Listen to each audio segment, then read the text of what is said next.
Assalamualaikum warahmatullahi wabarakatuh. Alhamdulillahirabbil alamin wal akibatu lil muttaqin ala umur dina waddin wa ala alihi wa sahbihi ajmain.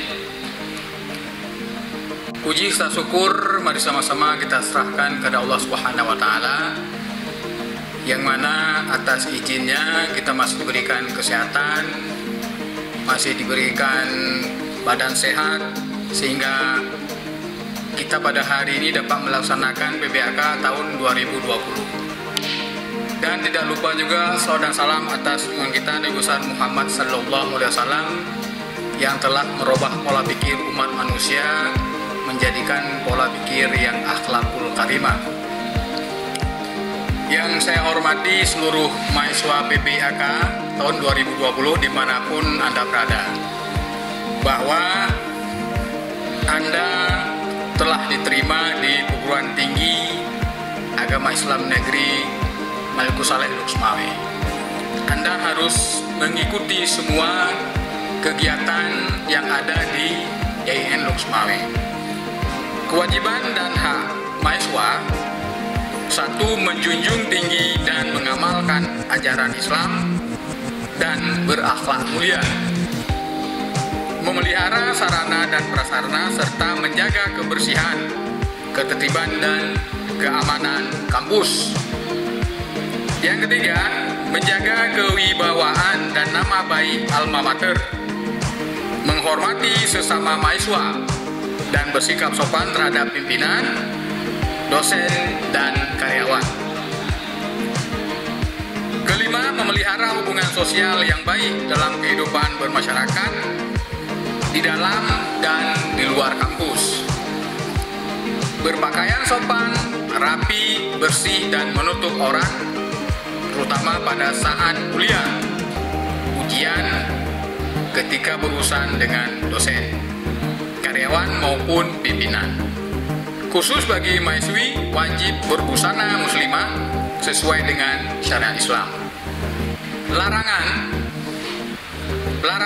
setiap mahasiswa perguruan tinggi agama Islam dilarang: satu, memakai kaos oblong, tidak berkerah, celana atau baju yang sobek, atau sarung dan sandal, topi, rambut panjang dan atau bercat, menggunakan anting-anting, kalung, gelang, itu khusus bagi laki-laki, dan tato dalam mengikuti kegiatan akademik.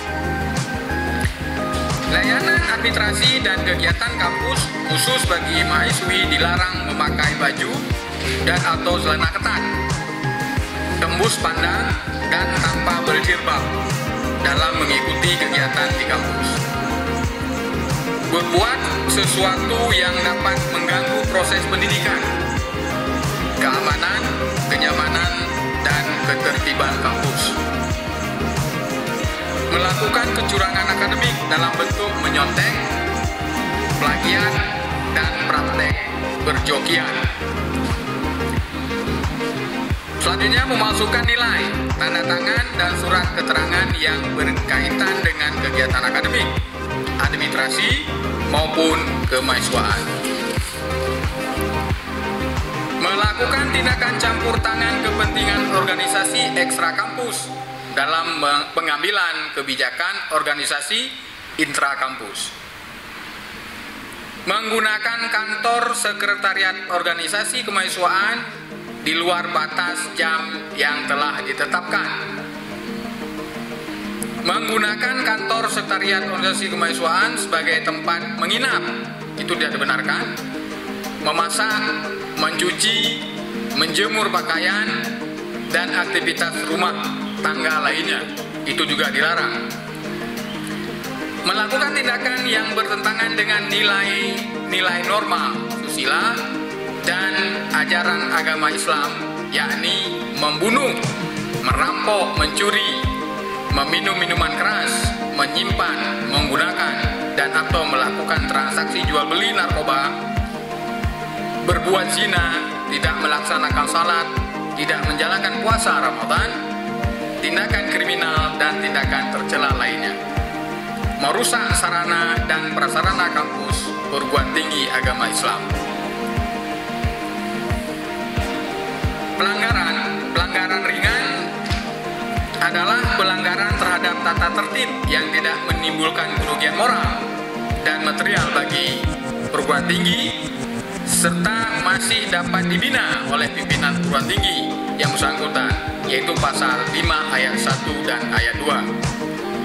2. Pelarangan sedang adalah pelanggaran terhadap tata tertib yang dapat menimbulkan kerugian moral dan material bagi perguruan tinggi agama Islam dan masih dapat ditolerir oleh Dewan Kehormatan Tata Tertib Perguruan Tinggi yang bersangkutan, yaitu pasal 5 ayat 3, ayat 4, ayat 5, ayat 6, dan ayat 7. Yang ketiga, pelanggaran berat adalah pelanggaran terhadap tata tertib peraturan dan perundang-undangan yang berlaku serta tidak dapat ditolerir lagi oleh Dewan Kehormatan Tata Tertib Mahasiswa Perguruan Tinggi Agama Islam, yaitu pasal 5 ayat 8 dan ayat 9.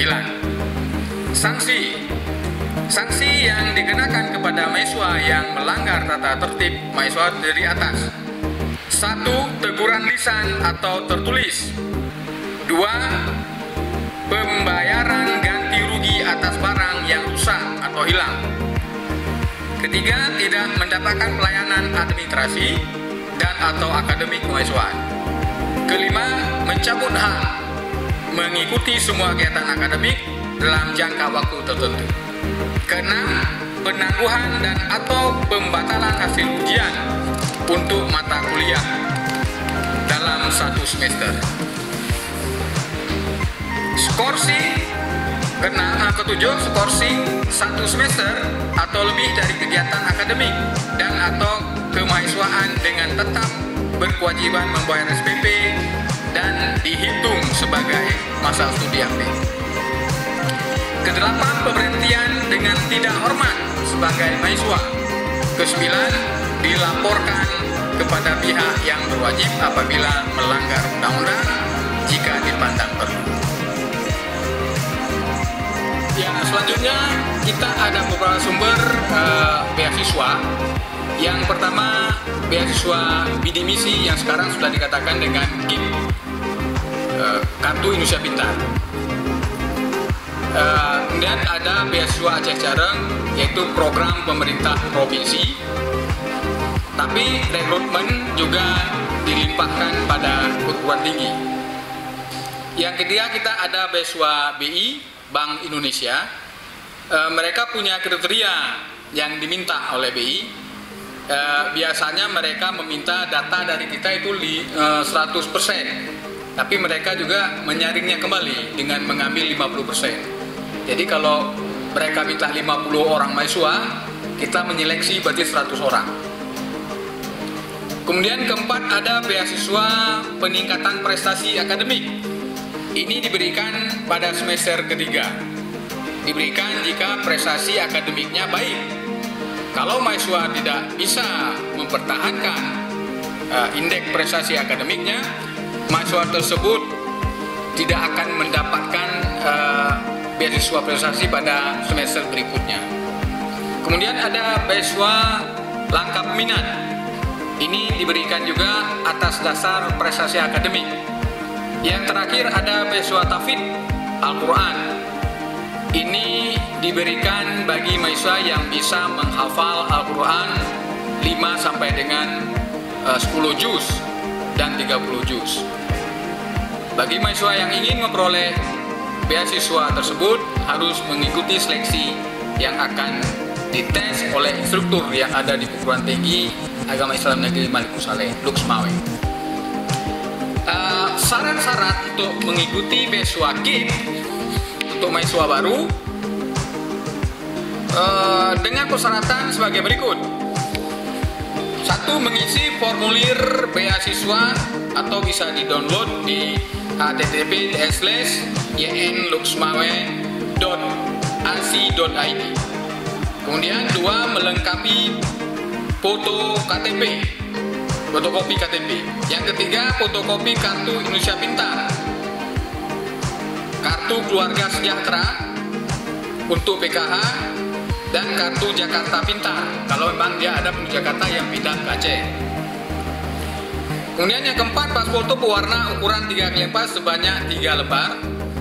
Kelima, foto kopi rapor semester 1 sampai dengan 6 yang dilegalisir oleh kepala madrasah atau kepala sekolah. Yang keenam, fotokopi ijazah beserta transkrip nilai yang dilegalisir oleh kepala madrasah atau kepala sekolah. Yang ketujuh, menunjukkan prestasi karya yang telah dicapai di SLTA diberikan dengan sertifikat atau surat keterangan lainnya.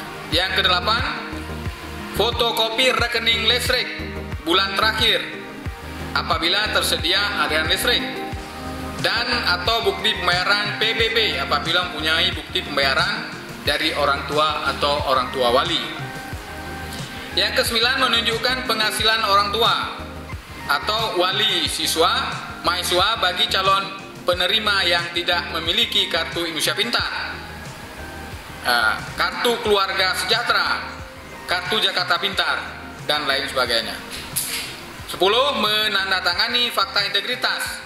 Nanti lampiran formnya diberikan. Demikian, Assalamualaikum warahmatullahi wabarakatuh.